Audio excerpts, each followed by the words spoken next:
Por exemplo, Fê, o que fez você, dentro de um segmento onde muita gente fala, não dá pra ganhar dinheiro, educação física não dá pra ganhar dinheiro. Às vezes o cara tá lá 15 anos numa sala de aula, eu não sei o piso, sabe, ganhando às vezes R$ 15 por hora, eu não sei, tá? Não sei quanto o professor ganha, perfeito. mas escolhi o cara fica colocando a culpa às vezes na profissão que colocou, é porque a minha profissão não dá dinheiro. Escolhi o lugar errado, e aqui parece que ele mesmo se amaldiçoou. Sim. O que fez você, dentro de uma profissão que tem muita gente, e não só Eu sou mentora do método do MDU, hoje eu vivo 100% da internet, já tenho mais de 40 mil alunos. Os meus alunos vendem qualquer produto pela internet, atuando de onde estiver. E você também pode aprender como, então ó... N pessoas escoram às vezes na sua profissão, colocam a culpa na sua profissão. O que fez você ter esse resultado que você teve, velho? Trabalho duro. Boa. Sabe por que trabalho duro? Porque assim, hoje você, para tomar um destaque dentro da sua profissão, não dá para você ficar levando ela como se fosse todas as pessoas iguais. Todo mundo trabalha assim, entra no trabalho, faz isso, aquilo e acabou. Se naquele momento que eu entro na academia que eu tenho que dar aula, que é o que eu fazia, que eu era professor coringa, eu trabalhava em 2, 3 academias, eu fazia tudo que eu podia pela academia, pelo aluno. E não para chamar a atenção das pessoas ou do dono da academia, que ele nem da área é. O dono da academia ele, entre aspas, ali, ele é o cara que investe na academia, às vezes não é do segmento, né? Ele é um empreendedor, fez uma academia, tá ganhando dinheiro parado, e quem tá se matando é nós. Só que assim, naquele momento que você tá se matando, que é o momento de você ter destaque, que é a hora que você tem que fazer mais do que os outros. E eu falo, porra, como é que eu vou agregar um valor naquilo que eu faço para as pessoas entenderem isso? Então você sempre teve esse radar ligado, assim? Sempre. Por quê? Porque eu não queria ser só o professor da musculação. Eu queria ser o professor da musculação.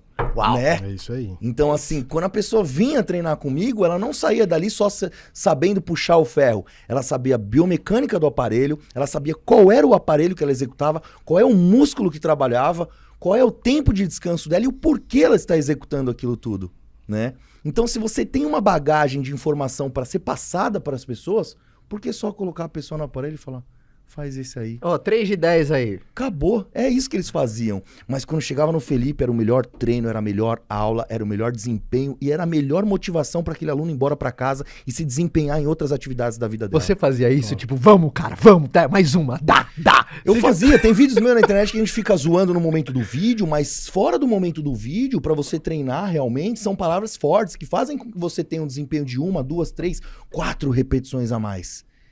E 4 repetições a mais dentro da sua vida do esforço, pode ser que seja a cereja do bolo lá na frente, né? Quanto mais você vai se esforçar com seus adversários, quanto menos erros na sua vida você vai ter menos que seus adversários.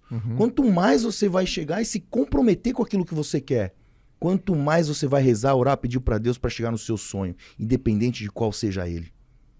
Então tudo isso faz uma diferença não no externo, no interno, Caio. Total, no interno ele tem que ser muito forte. Ele tem que fazer com que você saia da cama naquele momento que você não tem mais vontade de sair.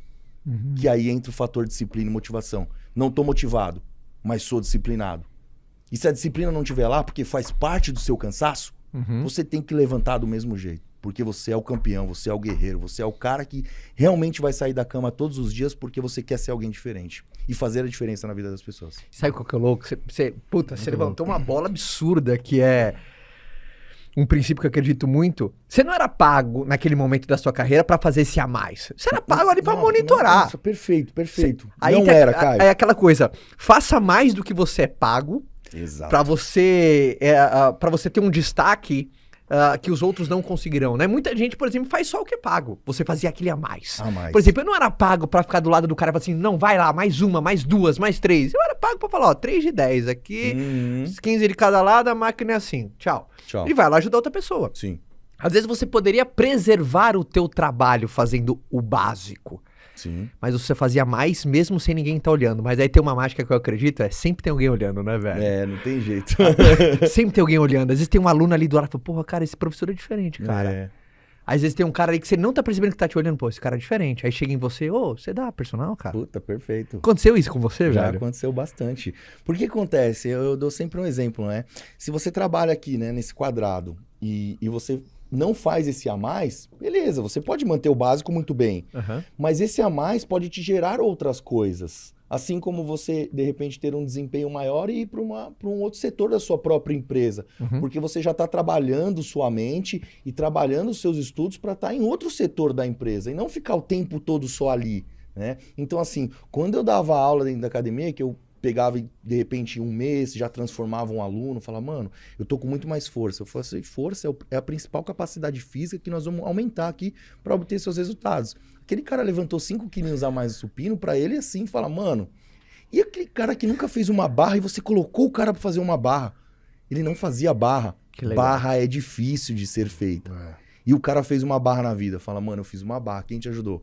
Foi o Felipe, professor da academia. Olha, a gente fala muito aqui, o Fê se preocupando com a entrega, cara. É a mesma coisa. Se eu fosse colocar uma analogia de outra profissão, você não tá preocupado de vender uma casa pro cara. Você tá preocupado do cara se mudar e ter o primeiro jantar na casa nova, velho. Exato, isso é perfeito. Eu gostei muito de uma pergunta que você recebeu no direct, que você postou, Caio. Eu até mostrei pro meu pai isso uns tempos atrás, que era relacionado à panela. Que você vai vender a panela, mas você não tá vendendo panela, você tá vendendo a comida que vai chegar na mesa da sua família. Então você criou uma história ali de vínculo com a panela, mas que é verdadeira. Total. Serve pra qualquer coisa. Exato, porque aquela panela realmente vai te dar o alimento ali que vai ser executado para você feito na sua mesa, mas que vai ser o alimento para ter entrega para sua família. É aquela coisa, eu não vou te dar aula de condição física, eu vou construir homens fortes, velho. Perfeito, isso é muito bom. Porque você acaba criando uma força. Não, onde, e de repente, visão, né? Exato, uma força, uma visão onde as pessoas às vezes nem pensavam nisso. E aí você para pra pensar e fala, pô, e aí entra aquela questão da venda, né? Com a parte de vendedor e tal, que eu acompanho bastante. Eu acho sensacional isso. E você hoje, nessa posição, né, Léo? Hoje você tem a sua academia, então você tem seus funcionários, seus colaboradores, você tem os seus professores. Como você, não é aquele cara, por exemplo, investidor, por exemplo, eu decido, me junto com você, você me chama de sócio, quer dizer, um cara que eu adoro academia, mas você tem um olhar clínico porque você começou lá de baixo e foi, até sair da sua academia. Sim. Você, às vezes, quando olha um professor seu, e às vezes você se vê, você gosta sempre de fazer questão de você puxa o cara e fala assim, cara, dá seu melhor, faz isso. Você tem por exemplo, eu preciso te contar como que você pode crescer. Você sempre tem trazer essa cultura pra quem tá do seu lado, cara? Hoje eu me vejo do outro lado da moeda, exatamente. Você deve ter um olhar mais clínico pra um professor seu e falar assim, você tá cometendo o erro mais básico que um professor pode cometer, velho. Vem cá, é assim que você tem que fazer. Sim, é exatamente isso. Aconteceu essa semana retrasada também, minha academia tava aumentando os professores, a gente sempre faz testes antes com os professores, porque a gente tem um entendimento que é aquilo que eu expliquei agora. Às vezes ele tem muita teoria, mas na prática ele ainda é cru. Mas se ele tem muita teoria, é um cara que pode ficar bom na prática junto à teoria. Às vezes tem um cara que não tem tanta teoria, mas ele é muito bom na prática. Então dá para conciliar tudo isso, fazer com que ele realmente melhore o seu desempenho. E a minha academia, ela tem uma metodologia de trabalho diferente, que são dos meus professores agregado ao meu valor antigo, que é exposto ali para os nossos alunos da academia. Então o que acontece? Se eu vejo algum professor, de repente, uma coisa muito básica aqui agora, é o horário de troca de profissionais, render o outro professor. Se o meu professor ele sai às 5 e 1, ele tirou a camiseta e ele saiu da sala e não teve outro professor para render ele. Render esse é aquele cara que... É o 5 e 1, que ele sai 5 horas. Se ele tirou a camiseta 5 e 1 e não tem outro profissional ali, e ele já tirou e deu as costas para a sala... Mesmo quando não tem ninguém, assim, o combinado é só até as 5, mas ele teve a sensibilidade, cara, não tem ninguém, calma, não chegou outro. O lance do largou a caneta, o cara larga a caneta. Exato, perfeito. Se não tem ninguém, agora tem aluno que precisa o treino, de repente, tá no meio do treino de um aluno, e o outro professor não chegou para render ele, e ele já tirou a camisa e deu as costas pra sala, tá errado. Entra naquela situação, porra, você não pode fazer um pouquinho mais até o professor chegar porque ele se atrasou no 5 e 6? E aí eu vejo a vontade de todos os professores, realmente, se eles têm aquilo que eu tinha, a gana, a vontade de realmente ser mais, né, do que só aquilo que eu tô sendo pago. Porque a gente sabe que a hora-aula, por exemplo, a hora-aula na minha época era R$5 para eu dar aula em academia. Eu ganhava R$500 em academia. E eu passei até dar aula de spinning, porque a hora-aula era R$24. Eu dei aula de spinning, cara. Você dava aula de spinning desse tamanho todo, cara? Eu não era tão grande na época, eu tinha o corpo mais definido, tal, tinha uma habilidade, agilidade. O que é tão grande pra você? Você pesava quanto? 95? Não. Cheguei a pesar 84. Pô, na época que eu dava aula, 87. Então, assim, era a época que eu já disputava os campeonatos, mas depois que eu resolvi fazer uma graninha a mais, porque havia a necessidade, de repente, eu ter uma graninha a mais, falar, pô, tá indo tudo no carro, tá indo tudo não sei aonde, eu tô juntando aqui, juntar ali. Sabe, prioridades com dinheiro que às vezes as pessoas não têm? Cara, não consigo imaginar você dando aula de spinning. É que imagina agora. Você tá olhando aí, imaginando na bikezinha lá? Pô, desse tamanho. Mano, e eu colocava eu gravava meu próprio CDzinho, tá? Sério? Eu gravava meu próprio CD, não era pendrive, era um CD, né? E você tinha aquelas músicas, às vezes, mais de... A gente trabalha as intensidades, né? Eu sou professor de educação física, eu tenho que saber realmente, né? Independente do spinning, eu poderia não pedalar tão bem como um professor que é muito bom naquilo. Que é pró nisso. Exato, mas eu dava umas aulas boas. Por quê? Porque eu tinha dinâmica, porque eu tinha energia, porque eu tinha vontade de sair de cima da bike, chegar do lado de alguém e falei, pedala mais. E aí, quando eu falava pedala mais para esse aluno, o outro aluno de trás estava pedalando mais também. Então, assim, o pedalar mais não era só para aquele que eu tava do lado, era para todo mundo que tava me escutando, era pra sala de aula toda. E eu voltava pra bike e falava, agora não ficar de pé. Uma perna só. E sabe, fazia uns trampos muito doidos. Com as musiquinhas que eu gostava ainda, eu metia um pouco de uma aula mais tranquila no início, depois vinha numa pauleira mais com rock, depois finalizava numa aula assim, mais uma volta calma.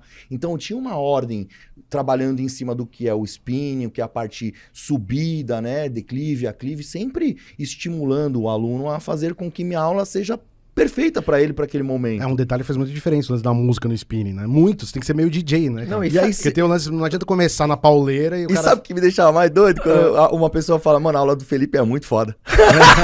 Eu falava, mano, que é zica, tio. Deixava o professor que dava aula com ciúme, tá ligado? O especialista tava... Você entendeu? Eu falava, mano, o bagulho é clima, mano, é energia, tudo é força, tudo é dinâmica, velho. E sabe o que eu acho legal? Mais o input que eu peguei do fake, eu vou tirando os sucos das lógicas, porque todo sucesso existe uma lógica no caos das pessoas que performam acima do padrão. Quando você falou assim, cara, fui até dar aula de spinning. Eu faço muita bike indoor, velho. Treino pra triatlo, então eu treino muito indoor. Sim.